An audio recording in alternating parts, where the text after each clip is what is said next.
Chigo wawegi kaji. Aya, gato wacho kendie ni uriri to Ruto no wuondo ni omiyo walam ma Stella Gogo Road mano 2023.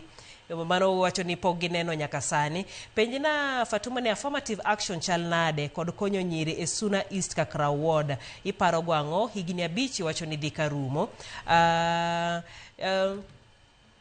Machielo mano Justin kantiere Nyora Kademe wacho ni penjano ni dakobi onewa ka piyo kethonwa gik moko oweling to wainyore wachaka nega adekgo. Mano piyo kethonege kanyi tikanege kanyi. Kama piyo kethono kanyi. Nyora Kademe. Oh, Nyora Kademe. Okay.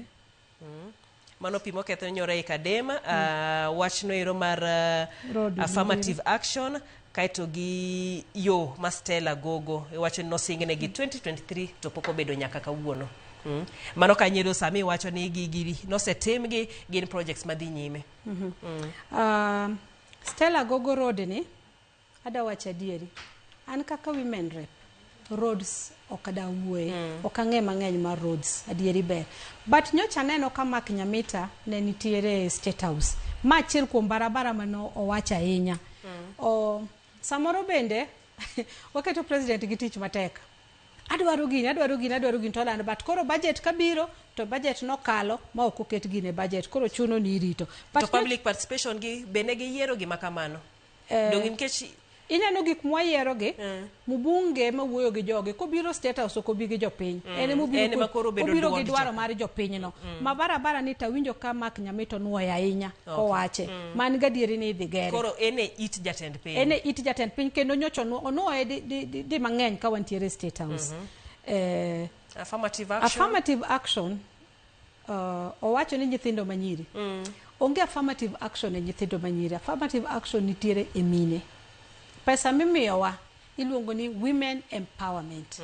Nyathi manyako empowerment ma miya monda miye en mana sanitary pad to samora dhi awuoyo kodgi onge ala minyalo miyo nyathi manyako ma pod ja sikul nikech kiluonge ni nyathi olo ni pod en e sikul to kiluonge ni woman to olo ni koro osetieko skul osekalo higni 18 koro mar higni 18 ni ema nyalo nyise gik ma asetimo e Suna East.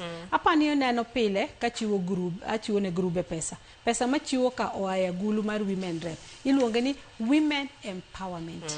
Actually nitiere ga mistake moro ma samoro jowa matindo miluongo ni youth timoga gipenjo ga samoro ni to ere pes joka youth e pesa mimiyowa vote head mare yani indiko ga komi pesa tindiko gi mag pesa no nying pesa no nying pesa mimiyowa iluongo ni women empowerment. To women empowerment kendi women gi dong nitiere yudhe moko mamine. That is what I was coming to. Youth paroga niya ni kiwacho ni youth en nyathi mawuoyi matin mandalo ni pod tin below 35 years no.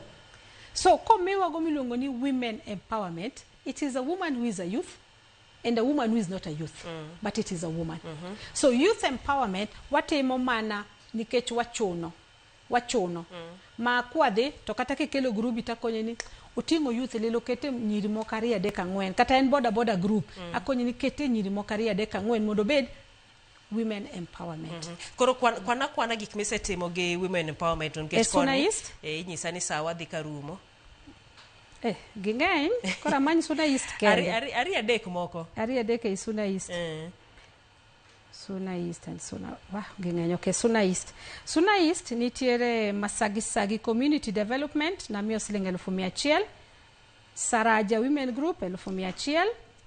Migori Lower Road Transporters Youth Group 100,000. Oksa Women Group 100,000. Moharam Migori Muslim Youth Group 100,000. Migori County Pool Club 100,000. Gege Varanda Women Group 100,000. Mano mar pesa kende. Nitie masemiyo gige catering. Biluongo ni asemiyo gi mang'eny Katuoro Tipas New Boma Labs maga asemiyo pesa. Mogusi Siaga Self Help Group mago Jokisi Loving Sisters Women Group Migori County Disability Development Forum Migori Posta Taxi mago jo masemiyo pesa kachako na luongo to ging'eny. Ang'e ni nikech thuolo ni ne tin waboduogo mondo koro wang'e